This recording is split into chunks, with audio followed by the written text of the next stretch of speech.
네일샵 창업 이후에 고객들은 어떤 경로를 통해서 우리 샵에 방문하게 되고 방문해서 어떠한 구매 결정 요소를 가지고 나의 서비스 상품을 선택하는지 오늘 그 부분에 대해서 알아보도록 하겠습니다. 어, 지난번에 한번 말씀을 드렸었어요. 1년에 매년 신규로 오픈하는 매장은 18,500개의 샵이 지속적으로 오픈을 한다라고 합니다. 그런데 안타까운 사실은 뭐냐면은요. 그렇게 창업하고 나서 1년 이내 폐업률은 36% 이상이 폐업을 하고요. 2년 이내 폐업률은 73%가 폐업을 한다고 해요. 3년 동안 내가 창업한 이후에 지속적으로 영업을 하고 성장하는 샵은 불과 25%밖에 안 된다고 합니다. 자, 이런 것들이 왜일까요?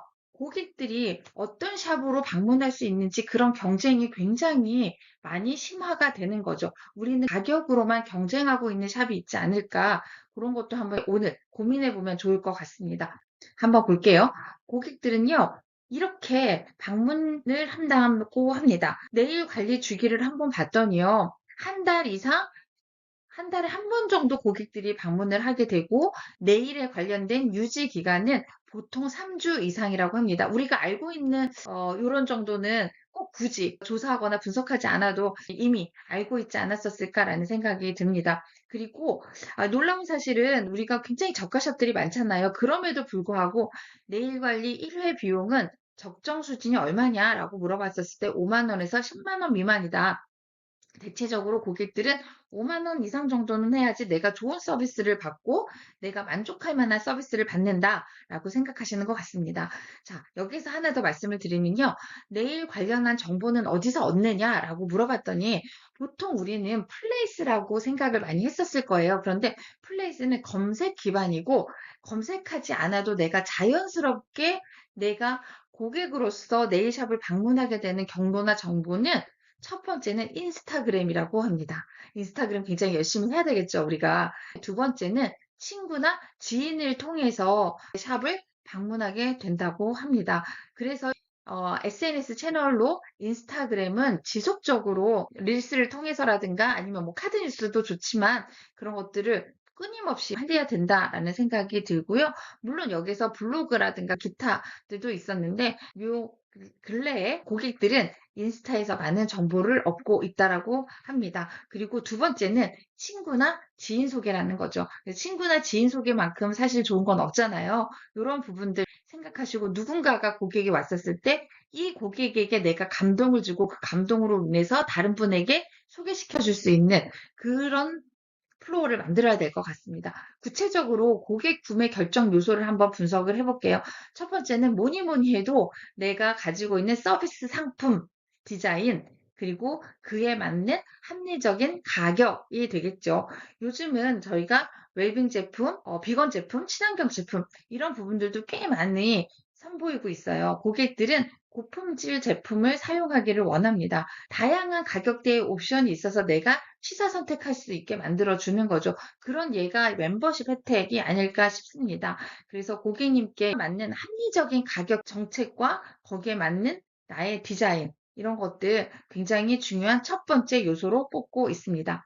두 번째 요소는 아티스트에 대한 기술이죠. 당연히 우리는 전문가적인 프로페셔널 라인이라고 생각을 하고 테크니션으로서의 기술적인 것들을 끊임없이 공부하고 있습니다. 고객들도 그런 걸 본다라는 거죠. 그래서 각 매장에 갔었을 때 여기 매장이 지속적으로 계속 어떤 트렌드에 대한 변화를 가지고 가면서 경력사원들, 그 다음에 아티스트들이 계속 기술적으로 발전하고 있는지, 내 기술이 마음에 드는지, 내가 했던 그 기술이 마음에 드는지 계속 보고 있다는 거죠. 여러분 그거 아세요?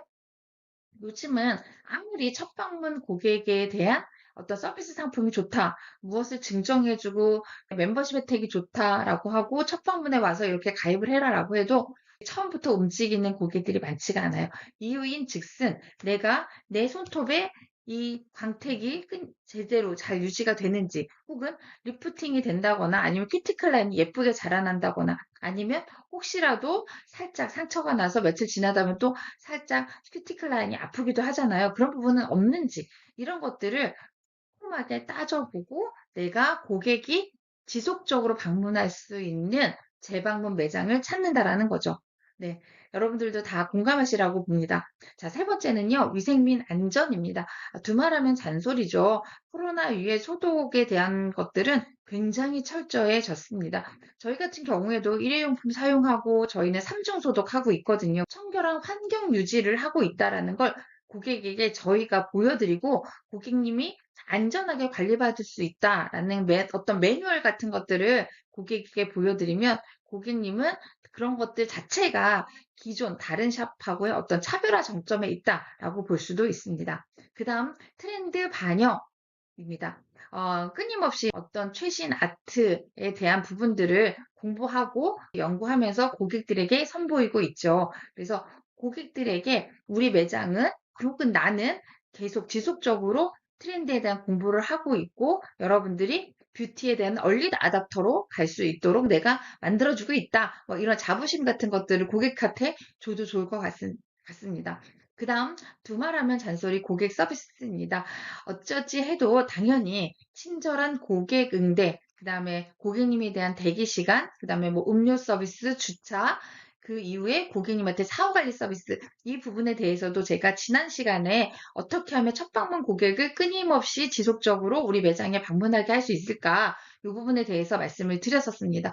고객이 구매 결정 요소로 봤었을 때 나의 합리적인 가격에 의한 디자인, 직원에 대한 기술, 위생 안전, 트렌드, 고객 서비스 이런 부분들이 굉장히 중요하다라고 보고 있습니다. 이미 다 알고 있는 내용이라고 하더라도 다시 한번 리마인드 하셨으면 좋겠다라는 생각이 듭니다. 그러면 이런 것들에 대해서 어떻게 하면 내가 가지고 있는 것들을 조금이라도 더 개선할 수 있을까? 이런 부분에 대해서 몇 가지만 제가 말씀을 드리도록 하겠습니다. 첫 번째는 합리적인 가격 정책을 수립한다. 이건 여러분들 스스로가 제품 원가를 보고 제품 원가 분석을 한 이후에 적정 가격을 설정하는 것이 중요하고 그리고 고객에게 뭔가 어떤 단골 확보를 위해서 서비스를 해야 되겠다라고 한다면 시즌, 요일, 뭐 시간대, 멤버십 이런 것들, 온라인 예약했었을 때 할인 혜택 이런 것들을 시기적절하게 준다라고 하면 고객은 내가 약간 비싸더라도 이런 혜택을 받을 수 있어라고 생각하기 때문에 합리적인 가격이라고 볼 수 있을 것 같습니다. 자, 두 번째는요, 테크니션의 역량 강화이겠죠. 뭐니 뭐니 해도 내가 기술이 좋아야지 여러분들도 아마 자신감 있게 고객에게 멤버십이라든가 아니면 우리 제품이라든가 이런 것들을 말씀을 드릴 수 있을 것 같아요. 그래서 정기적인 기술 교육, 또 국내에서 하는 네일 아트 대회 이런 것도 굉장히 많잖아요. 그런 것들 참고하셔서 내가 어떤 자격증 보유입니다. 그리고 어떤 대회 나가서 어떤 상을 받았습니다.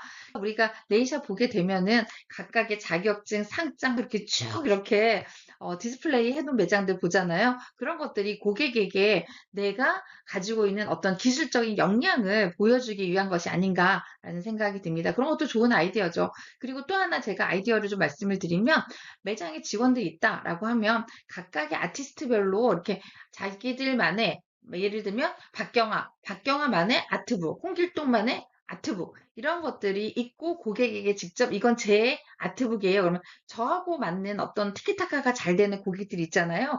그러면 그 안에서 나의 아트를 고를 수 있도록 하는 것도 하나의 방법이 아닐까라는 생각이 듭니다.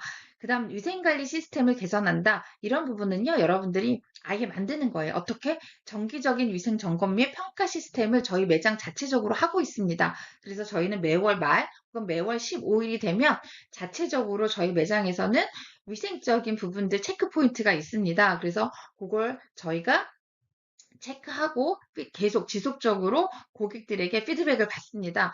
이렇게 하는 것도 좋을 것 같고요. 또 요즘은 구청에서 위생 인증 획득하는 어떤 이렇게 자격 같은 것들을 주기도 합니다. 그래서 그런 것들을 받아놓은 후에 홍보하는 것도 굉장히 좋죠.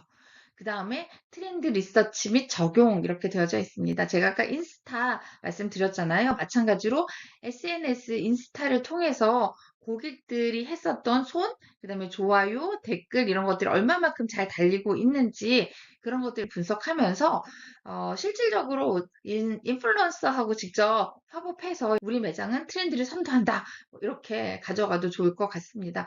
그래서 실질적으로 제가 네 가지만 말씀을 드렸는데 요거를 여러분들이 각각의 중요한 것들 하나씩만 내 걸로 만든다라고 해도 고객들은 이 샵은 다른 샵과 뭔가 다르네, 뭔가 차별화되어져 있네라는 생각이 들 겁니다. 보시게 되면 네일샵은요, 지속적으로 성장이 예상돼요.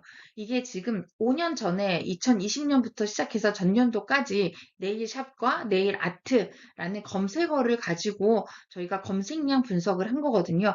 그런데 네일 아트, 네일샵 이렇게 했었을 때 지속적으로 고객은 이런 것들을 찾고 있다라는 거죠. 20년도에 대비해서 지속적으로 성장하는 그래프를 보실 수가 있습니다.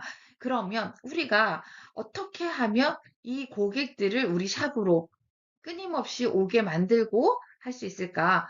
혁신적인 기술, 고객 중심의 서비스가 되어야 하지 않을까라는 생각이 듭니다. 이것이 바로 여러분들이 핵심 성공할 수 있는 요인이 될 것 같습니다. 자, 결론을 말씀드릴게요. 지속 가능한 성장을 위해서 스스로가 트렌드를 모니터링하고 여러분들이 교육에 굉장히 많이 적극적으로 참여하면서 고객에 관련된 커뮤니티를 관계에 구축시키는 게 굉장히 중요합니다. 고객 커뮤니티 여러분들이 같이 합류하는 거죠. 그건 뭐냐고요? 인스타그램. 고객들의 좋아요 눌러주고 댓글 해주고 그 다음에 또 어떤 맘카페라든가 지역 커뮤니티 이런 것들 여러분들이 같이 하시면 재방문 고객으로 혹은 아까 지인 소개라던가 그 다음에 동료 이렇게 하는 것들이 있잖아요. 그 안에서 커뮤니티 안에서 움직이는 것들이 꽤 많을 것 같습니다. 차별화된 서비스와 효과적인 마케팅 전략으로 여러분들의 경쟁력을 확보하셔야만 여러분들의 성공 창업으로 이루어질 수 있습니다. 여러분들의 성공 창업을 응원합니다. 오늘도 저의 영상이 마음에 드셨다면 좋아요, 구독